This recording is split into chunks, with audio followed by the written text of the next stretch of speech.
Samajwadi party के राष्ट्रीय अध्यक्ष अखिलेश यादव के सामने लोकसभा चुनाव लड़कर पराजित हुए भाजपा के पूर्व सांसद सुब्रत पाठक एक नए संकट में फंस गए हैं।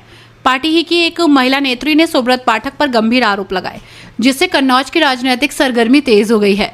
भारतीय जनता पार्टी महिला मोर्चा की जिला अध्यक्ष नेहा त्रिपाठी ने अपनी ही पार्टी के पूर्व सांसद सुब्रत पाठक पर मानसिक, आर्थिक और शारीरिक शोषण का आरोप लगाया है। नेहा त्रिपाठी ने जिलाधिकारी को दिए गए एक शिकायती पत्र में अपनी सुरक्षा की मांग की है। नेहा ने सुब्रत पाठक से अपनी और अपने परिवार के सदस्यों की जान को खतरा बताया है। सुब्रत पाठक पर हत्या की सुपारी देने का भी गंभीर आरोप लगाया है। नेहा त्रिपाठी का कहना है कि मेरे पास सुब्रत पाठक के खिलाफ गंभीर सबूत हैं, जिनका समय आने पर खुलासा करूंगी। डीएम ने मामले की जांच के आदेश दे दिए हैं। आपको बता दें कि नेहा त्रिपाठी भारतीय जनता पार्टी महिला मोर्चा की जिला अध्यक्ष के साथ ही कन्नौज से जिला पंचायत की सदस्य भी हैं। पिछले लोकसभा चुनाव में समाजवादी पार्टी के राष्ट्रीय अध्यक्ष अखिलेश यादव की धर्मपत्नी डिंपल यादव को चुनाव में पराजित कर चर्चाओं में आए थे, लेकिन इस बार अखिलेश यादव कन्नौज से खुद चुनाव लड़े, जिसके बाद सुब्रत पाठक चुनाव हार गए।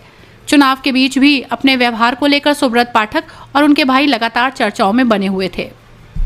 डीएम साहब को क्या पत्र देने आए थे? जी, मैं डीएम साहब के पास अपनी फरियाद लेकर के आई हूँ कि रोज प्रतिदिन में मुझे मानसिक रूप से टार्चर किया जा रहा है। मेरे परिवार के खिलाफ में षड्यंत्र रचा जा रहा है, मेरे खिलाफ में षड्यंत्र रचा जा रहा है।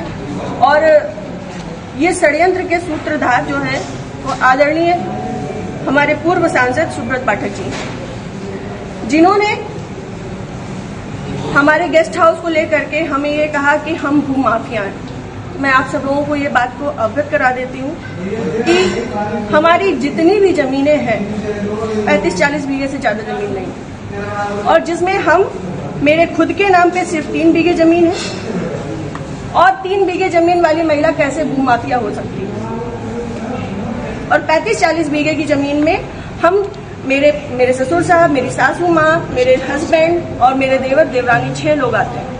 इतनी सी जमीन में कैसे लोग भूमाफिया हो जाते हैं? जो ये बड़ा उससे कह रहे हैं कि चपुन्ना के भूमाफिया। और रही बात मेरे गेस्ट हाउस की, राधा रानी गेस्ट हाउस की, तो आज इन्हें ये पर लग रहा है कि वो हमने सरकारी भूमि में बनाया है, अवैध जमीन पे कब्जा किया है। तब क्यों नहीं लग रहा था जब 5 साल से उसी में दावतें खा रहे थे, भारतीय जनता पार्टी की मीटिंगें कर रहे थे, हमारा पैसा खर्च करवा रहे थे, रोज मीटिंगें हो रही थी, तब क्यों नहीं ये आपको लग रहा था? आप पूर्व सांसद के ऊपर एक आरोप लगा रहे हैं। बिल्कुल, आप भी बीजेपी के कार्यकर्ता? मैं बीजेपी की कार्यकर्ता हूँ और बीजेपी में ही काम करती हूँ शुरू से लेके लास्ट तक। जब तक मेरा जीवन मुझे अलाउ करेगा, जब तक ये कन्नौज के नेता मुझे सहर्ष भारतीय जनता पार्टी में रहने देंगे, तब तक मैं भारतीय जनता पार्टी की ही सदस्य हूँ। पार्टी में आपने इसके उच्च पद पे लोगों से शिकायत की है? मैंने ये इस विषय के बारे में यहाँ से लेके प्रदेश अध्यक्ष तक को सबको सारी बातें पता है, और आज से नहीं पता है, ये पिछले 2 सालों से पता है। मेरे पिताजी, मेरे ससुर साहब, मेरे हस्बैंड, मेरे हम सब लोगों के लिए हत्या तक का मतलब षड्यंत्र रचा जा चुका है, और विगत के चुनाव के निर्णय के बाद ही रचा गया। पिछली 4 जून को रिजल्ट आया है, पिछली 3 जून को ये हमारे गांव गए थे। हमारे गांव जाकर के इन्होंने, हमारे राइवल्स हैं जो, उनके घर जाकर के इन्होंने 2 घंटे की बैठक रखी, जिसमें षड्यंत्र रचा गया।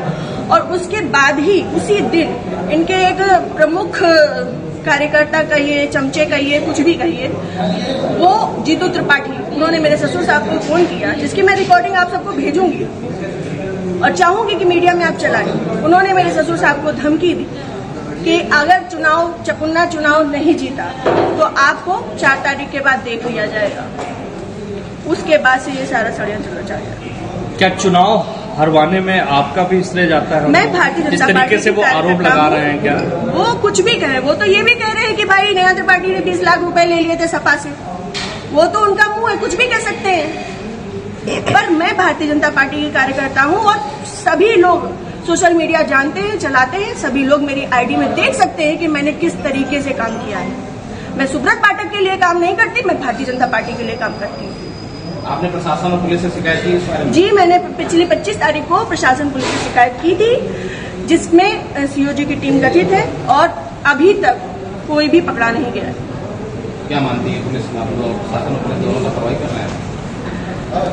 संभवतः हो सकता है, क्योंकि जिस हिसाब से अब दिन बीतते जा रहे हैं तो मेरा भी सब्र का पैमाना टूटता जा रहा है और मुझे मेरे परिवार को बहुत ज्यादा खतरा है इन लोगों से जो हमारे दुश्मन हैं। क्योंकि सुब्रत पाठक जी ने हमारे जो राइवल्स हैं सभी आजीवन कारावास के मुजरिम हैं। सभी आजीवन कारावास के मुजरिम हैं। मैंने इसमें लिख के भी दिया है। संदीप तिवारी, प्रदीप तिवारी, मनोज अग्निहोत्री, ये बलात्कारी केस के और आजीवन कारावास, गैंगस्टर, इन पे सब तरीके की धाराएं लग चुकी हैं इनमें ऐसे लोगों के साथ में। और जिसको इन्होंने हम लोगों की सुपारी दी है अखिलेश यादव उर्फ छक्की, वो इनकी हाँ यहाँ ठटिया का ही निवासी है, गांव झहुआ है उसका। वो इन लोगों के साथ में सुब्रत पाठक के साथ में भी जेल में रहा है और इन लोगों के साथ में भी जेल में रहा है और अभी फरार है। और इन लोगों की मोटरसाइकिल भी उनके पास है, अभी तक वो भी बरामद नहीं हुई है। ये लोग सिर्फ मेरा मानसिक, शारीरिक और चारित्रिक शोषण करते आ रहे हैं 2 साल से। मैं 3 साल से मैं बहुत ज्यादा परेशान हो चुकी हूँ। अब ये चीजें नहीं होंगी। आज आपने जिलाधिकारी से बातचीत की, क्या उन्होंने आश्वासन दिया? उन्होंने मुझे पूर्ण आश्वासन दिया है कि इस पे निष्पक्ष जांच होगी, क्योंकि हमारे पास रिकॉर्ड्स भी हैं, हमारे पास सबूत भी हैं और बहुत सारी चीजों के सबूत है। समय आने पे मैं वो सब आपके सामने रखूंगी। जिले में जो भी भ्रष्टाचार हो रहा है, जो जिला पंचायत में भ्रष्टाचार हो रहा है, जो ब्लॉक प्रमुख में भ्रष्टाचार हो रहा है, ब्लॉक में भ्रष्टाचार हो रहा है, वो सारी चीजें मैं आप सब लोगों के सामने रखूंगी। अगर आपकी सुनवाई आज नहीं होती तो आगे क्या कदम उठाएंगे आप? मैं आप लोगों का सहारा लूंगी और आप लोगों का सहयोग, मुझे पूर्ण विश्वास है कि मेरे साथ हमेशा रहेगा। और मैं इस पे अपनी अंतिम सांस तक अब फ्रंट के पैमाने में आकर